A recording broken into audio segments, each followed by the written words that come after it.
Tuesday, YouTube. So it's just me tonight. Cece had something come up and she absolutely couldn't make it. So super disappointed, but I know that she would want me to still come live.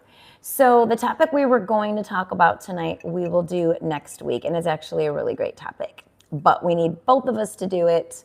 And so tonight I really wanted to talk about real estate and divorce. And that's because I'm a certified real estate divorce specialist. And people kind of, when I say that, they're like, what in the world does that mean? And essentially, it just means that I've taken an extra educational course and got the certification so that I am uniquely gifted, if you will, to be able to really navigate the transaction when it includes divorce. Because we all know that buying and selling homes, there's a lot of moving parts, a lot of pieces to it. And when you throw divorce into the mix, it really does complicate some things. So also, I'm super excited. Today, I spent almost the entire day working on my course, the Divorce Toolbox. I am relaunching it. I didn't really launch it properly last time, quite honestly. So many technical things that I needed to learn, and now I'm learning them. So I'm going to be launching the Divorce Toolbox from Survivor to Superhero. And it's basically for women who are going through a divorce or just got divorced or just feel like they still, are struggling with things post-divorce.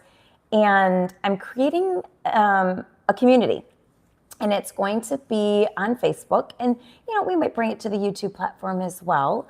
But it's going to be because on Facebook you can have groups. So there's going to be a group, and I'm selling my course. It's 11 sessions in 3 modules, all focused in on how you navigate divorce.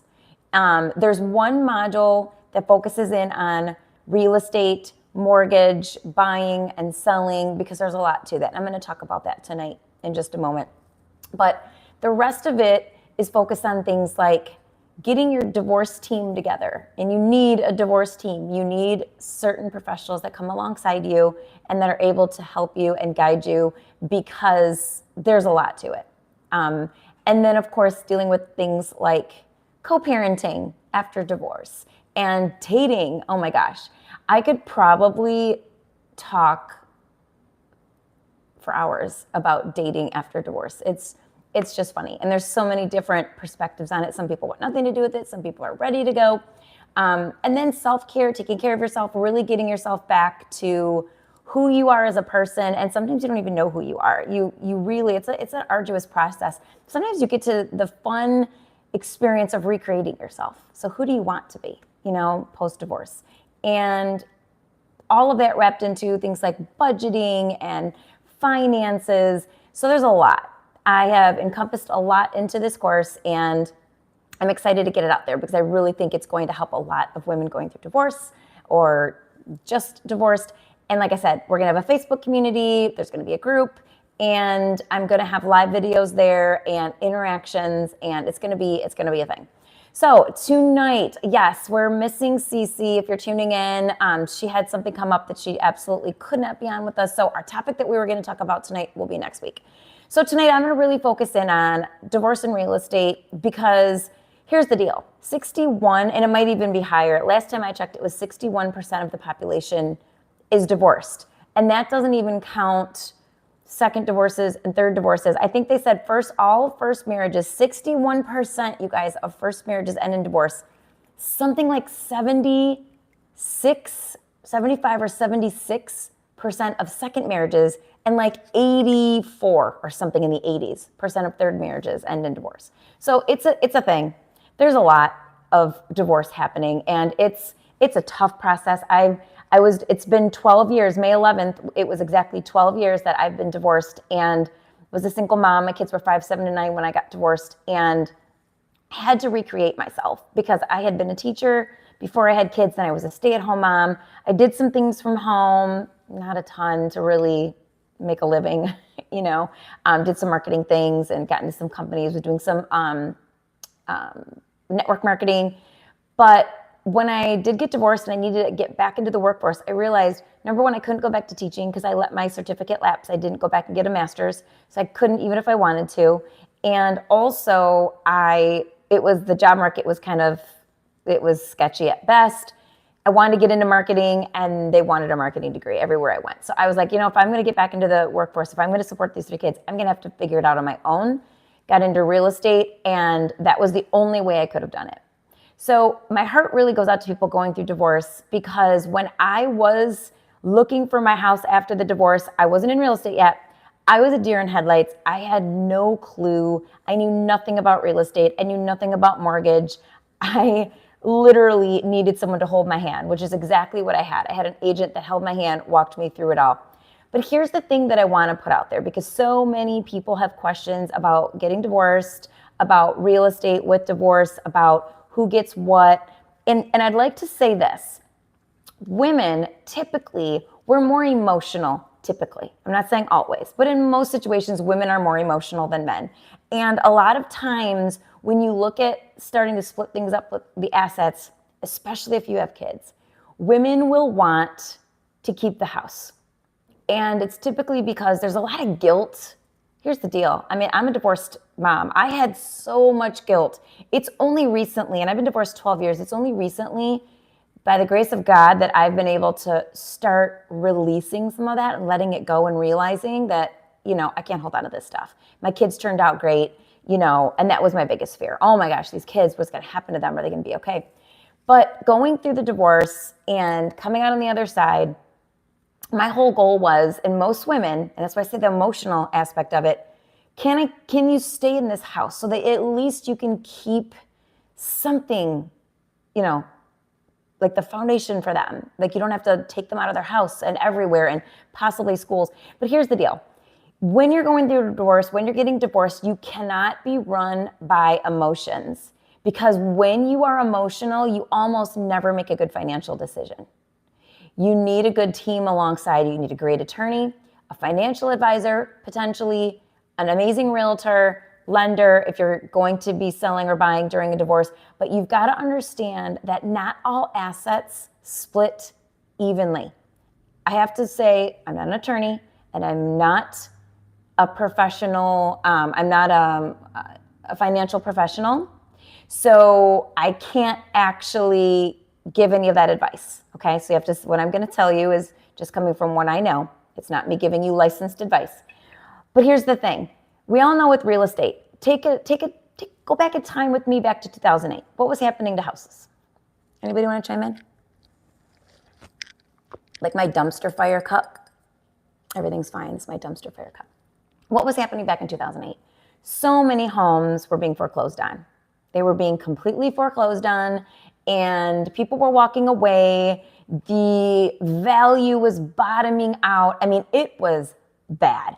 And I'm here in the Detroit area. It was really bad here because not only were people losing their house, they were losing their jobs because of the big three. If you remember all the restructuring and all the stuff that was going on. So we've got people losing their jobs. You've got them in homes that they shouldn't have been in the first place because we had a lot of predatory lending back then. Now they've since changed all of that. It was like the perfect storm, all these foreclosures, right? What happened to house values? They were in the toilet. Now, smart investors were buying up properties left and right. They were getting them for 30, 40 grand in certain areas. And now, of course, the value has gone way up because they found the opportunity in the down economy. There's always an opportunity in a down economy. But the value of homes are super low. Okay, people walked away from. Let's fast forward. Now we're looking at 2017-ish, where we start to see things are increasing. Okay, they're increasing. By 2021, we're in an all-out, like it's crazy. I think it went up, housing went up in 1 year 15%. And we're seeing one of the biggest jumps in history on house values, okay? Especially in certain areas. Now, not all areas are exactly the same. So then you're looking at the house. Now, I want to ask you this question. It's the same house. It's the same house that maybe was foreclosed on, and now all of a sudden is worth 5 times what it was back then, 10 times what it was back then, or more, okay? Same house. So real estate always has value. However, real estate is cyclical. You've got to remember this. You've got to look at what type of market you're in. Because if you're getting divorced and you're selling your house in a divorce and it's a time like right now, then absolutely, you're probably going to get top dollar for your house, depending on the condition and all those good things. If you were selling though back in 2008 or getting divorced in 2008, it might have not been a good idea for you to sell. It might have been a good idea for one of you to try to keep the house and say, hey, we need to see what happens here because we're going to lose our shirts, not to mention be upside down, and it's not going to work out. It's not going to go well for our credit reports if we walk away from this. Same house, different timing. When you're getting divorced and women are typically more emotional and you're looking at the house, please remember this. What the value of the house is today. When you look at it, let's say your house is worth $500,000. Let's say I could sell your house for $500,000 today.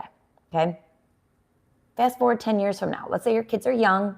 You want to stay in the house until they grow up. 10 years from now, what if we're in a downtime?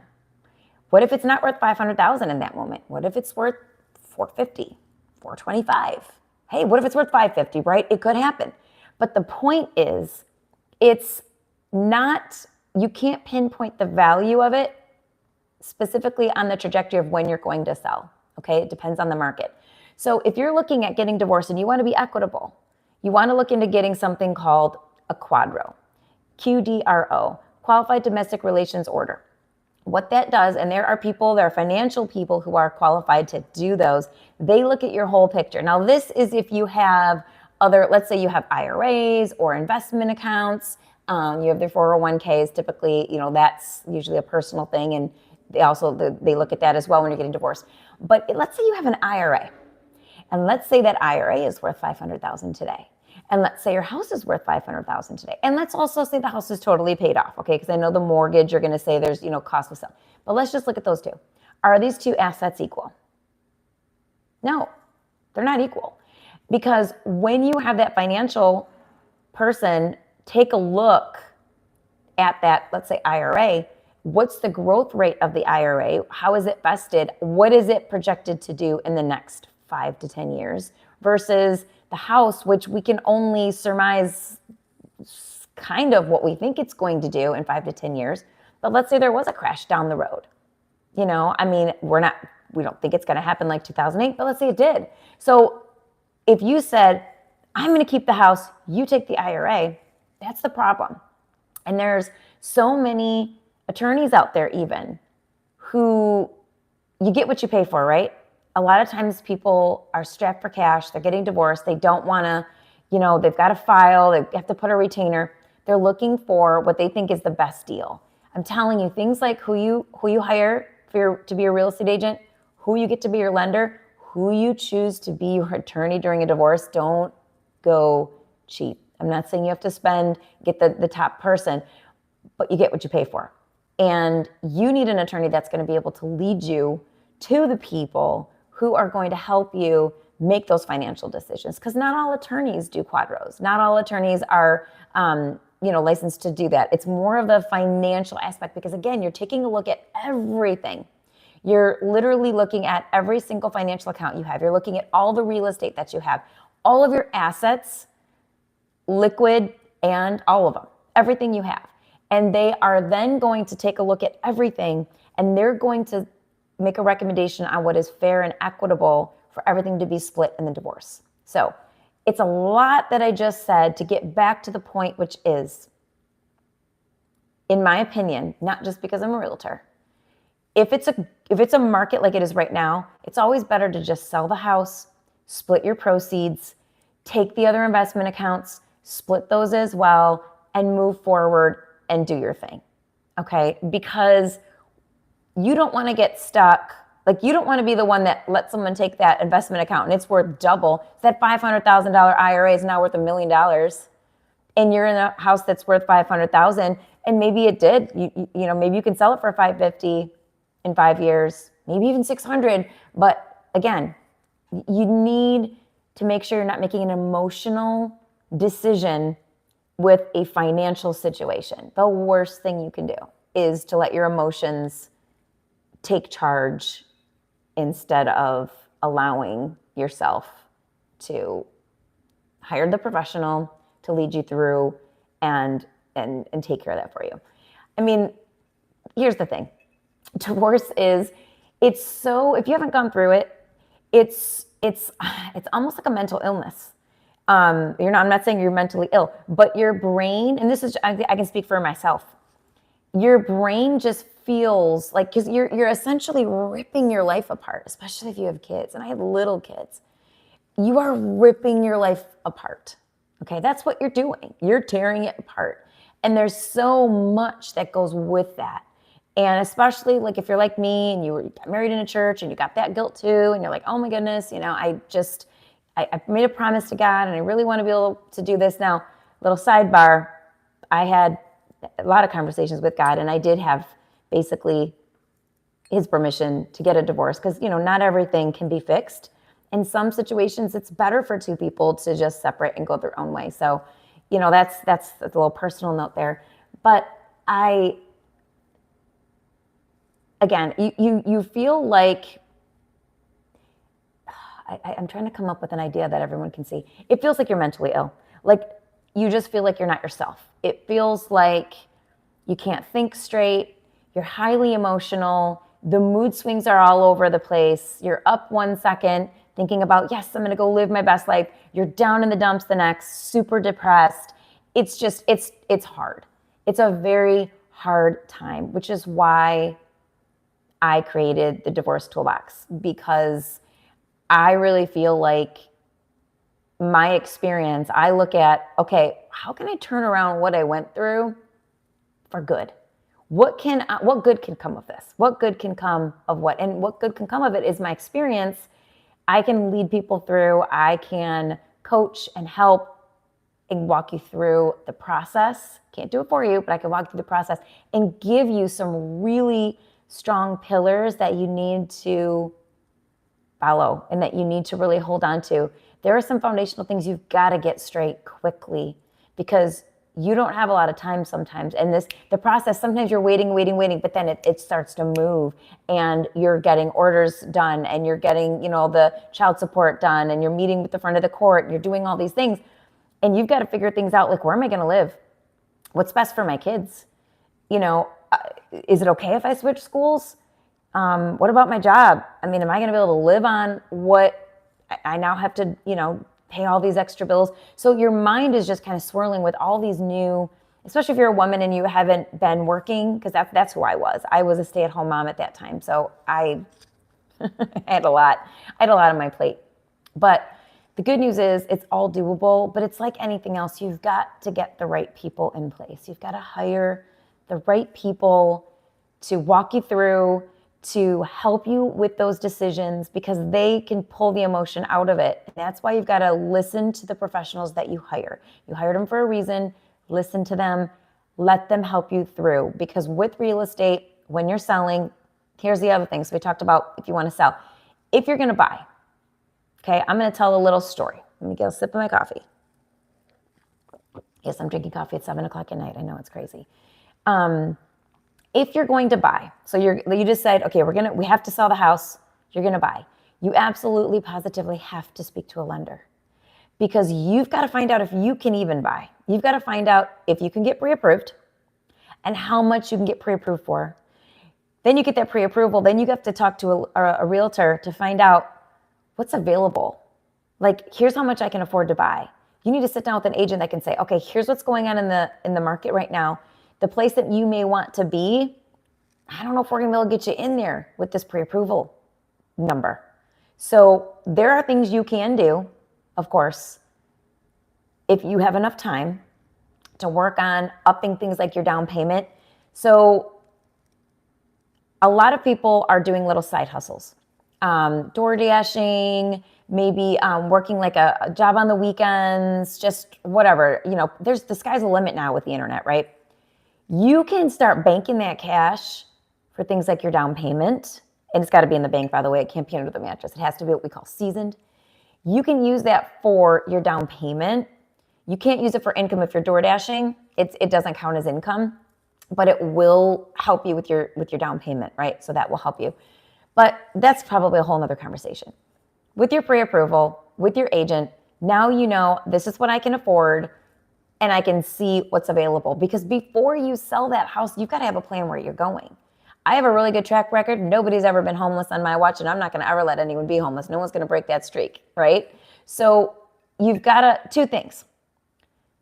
If you're getting child support or you're getting spousal support, people think that just because the order's in and the other spouse started paying it, that you can count it as income. It can be counted as income, but not on day one. So here's the thing about loan products.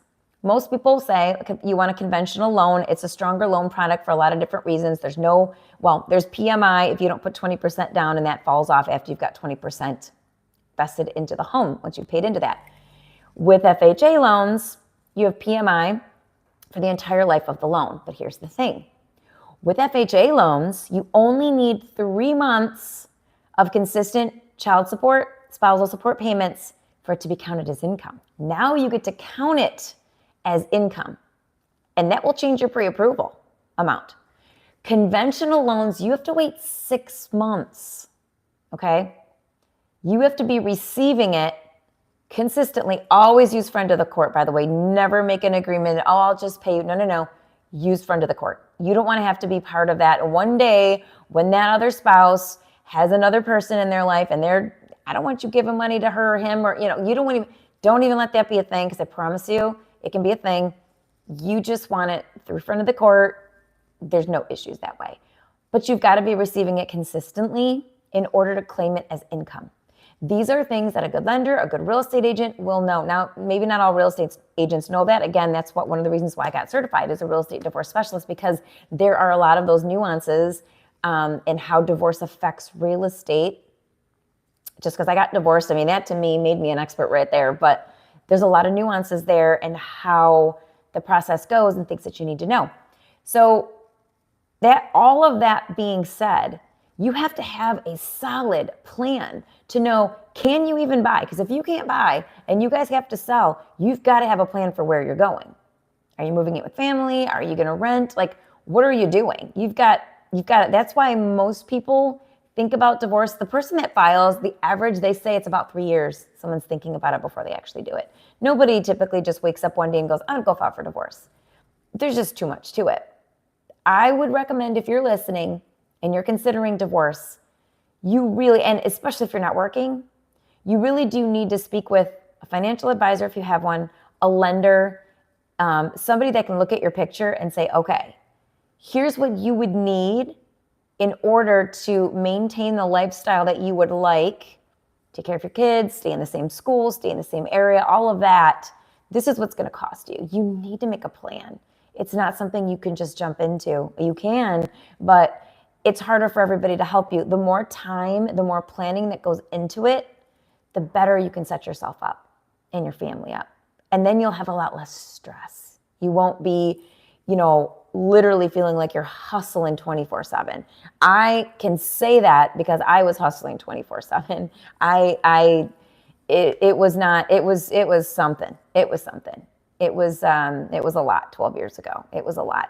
And I just kept looking straight ahead, and I just kept going, because I had decided I was not going to be one of those single moms that never saw my kids and was working 3 jobs and had no clue what was going on in their life. I wasn't going to miss the special events in their life. I wasn't going to miss, the things that were really important. If they had a dance recital, if they had a game, I was going to be there. So real estate fit for me. Even though I was working 24/7, I could work around schedules. I might be working till 11 o'clock at night. That's fine. I might be showing houses till 9 o'clock at night. That's fine. But I got other things done, and I was, at the school at 2:15 for the mother's tea on Mother's Day or whatever it was. So for me, that was my goal, and that was really, really, really important to me. And so for you, that's what I would like for you. I would like for you to be able to create the life that you want. So it's planning, understanding what your buying power is. If you're getting divorced and you're going to go buy a home, you're going to need to get with those professionals. You're going to need to get those numbers. You're going to need to understand how money works, how the loan works, how, what it looks like and it's okay. Maybe you were like me. Maybe you were a stay-at-home mom. I had taught, and then when I had kids, I was a stay-at-home mom. Maybe you have no idea what it costs. Okay, I actually knew what it cost because I paid all the bills. But I've had women come to me. I've had women that have lost their spouse after being married forever, and they never paid a bill in their life. So one thing I would like to say, if that's you, you do need to know how the finances work in your home. You do need to get involved, even if you're not getting divorced, as just woman to woman here, or if you're a guy and maybe you're the one that's not doing it, you really, really do need to understand that. There's nothing worse than being financially like just ignorant. You know, I don't mean to sound negative, but you don't want to be financially ignorant. You need to understand how things work and what investment accounts you may or may not have and what your retirement looks like. You know, what is your retirement going to look like? Have you planned for all that stuff? That's also in my course. I have a module, a lesson on budgeting, and I have 3 free tools and just resources on, you know, how to, if you've never budgeted, how to create a budget and how to do things like, say for college, there's funds and things that you can start paying into that, you know, you can put a little in, and it's amazing how that, I think it's called a 529. I think it's called a 529. And also your retirement. You know, are you thinking about your future? Because as a single person, that is now something that you really, you know, there's not 2 of you maybe working together. So that's something you need to consider. And a lot of women will say to me, oh, I'm going to get remarried.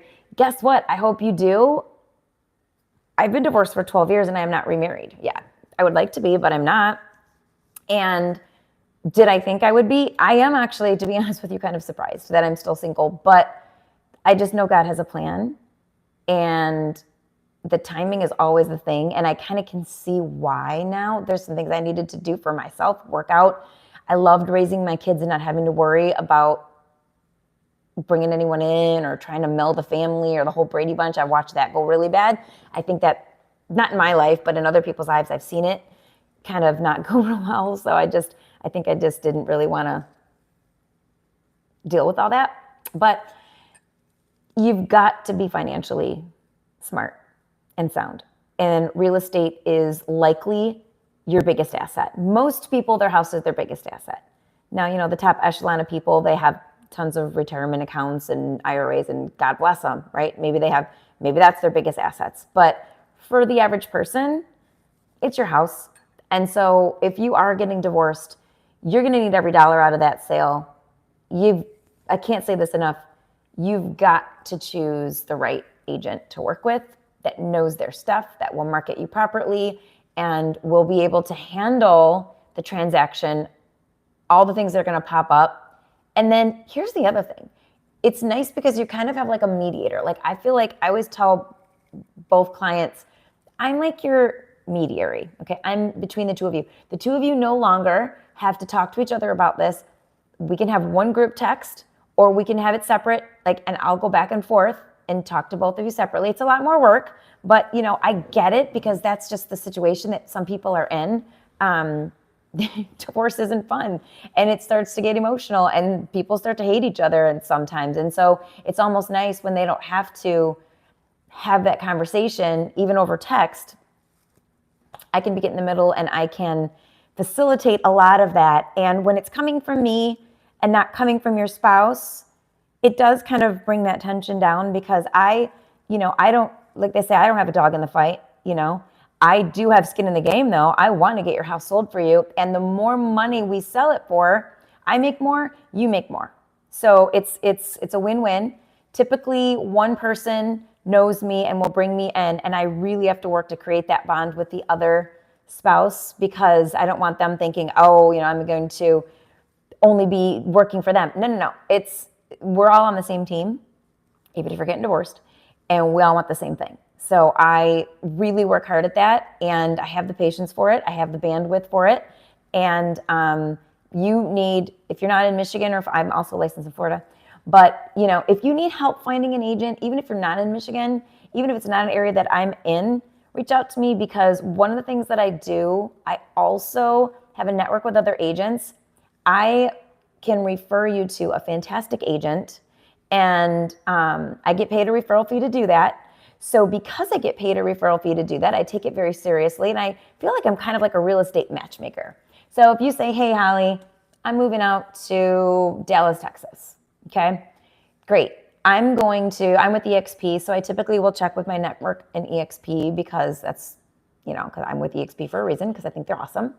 And I will find who the best agents are in those areas. And after I've talked to you and I get a really good idea on exactly what you want and what you don't want and what you're looking to do there and what's important to you, I interview. I will start reaching out to these agents and I'll start interviewing them, and I will be a matchmaker. I'll put you with the agent that I think is the best fit. But if you don't like him, it doesn't work out, you just let me know and I get you someone else. So keep that in mind. I'm happy to do that, especially in situations like divorce. You need the right person. You don't need an impatient person who is not going to give you enough time, because you're already going to have that situation with your attorney.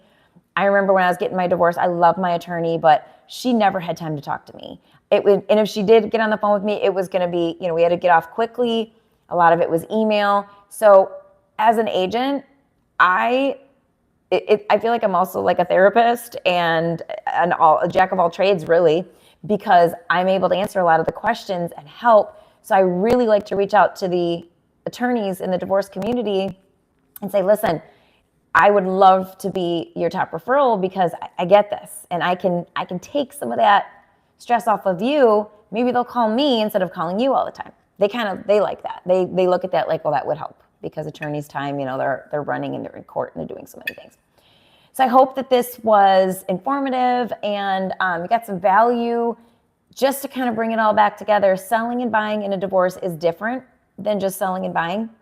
And I have a book all about it, Best-Selling Options in a Divorce. If you would like a copy of the online book, just let me know. Just put a message down below and let's say, hey, Holly, I'd love your book, and I will send you the link.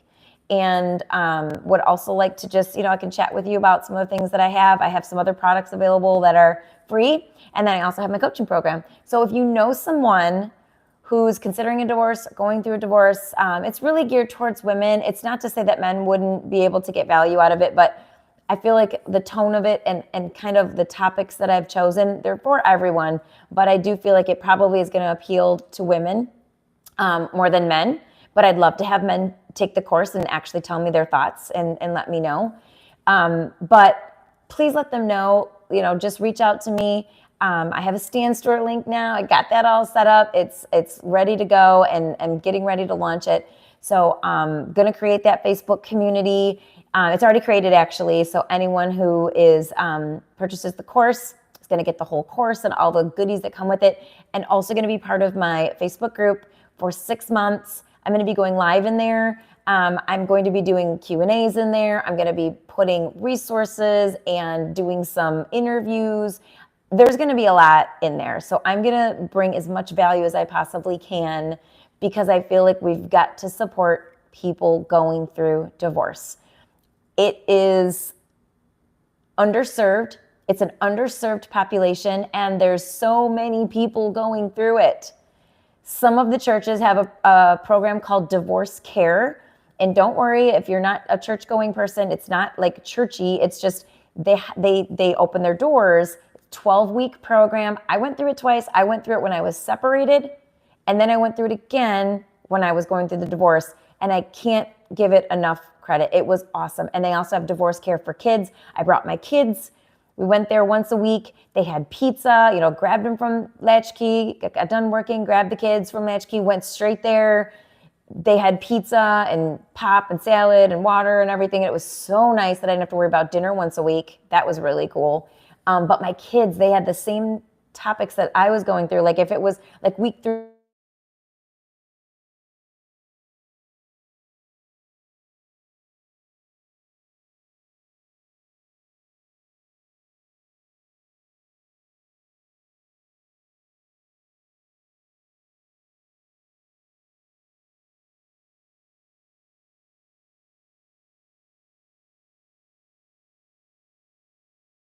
absolutely.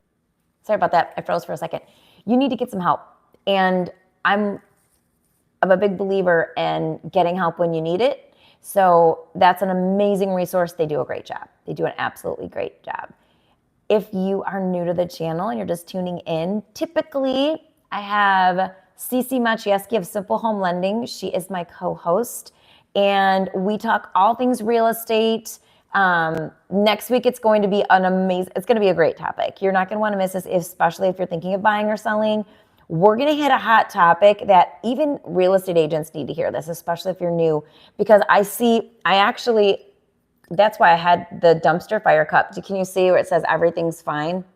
Because there are some big dumpster fires that can happen in the middle of a real estate transaction when you're not set up properly. We're going to talk about that next week. And I would just absolutely love it if you haven't already, subscribe to the channel and tap that little bell for notifications so that you will know as soon as we're live again. And also when I post new content, which I like to do often. Have a blessed evening, everybody, and I look forward to seeing you next week. If you have comments or questions or something you'd like us to cover, just put them down in the chat. We'd love to do that. Have a blessed evening, everybody. Take care.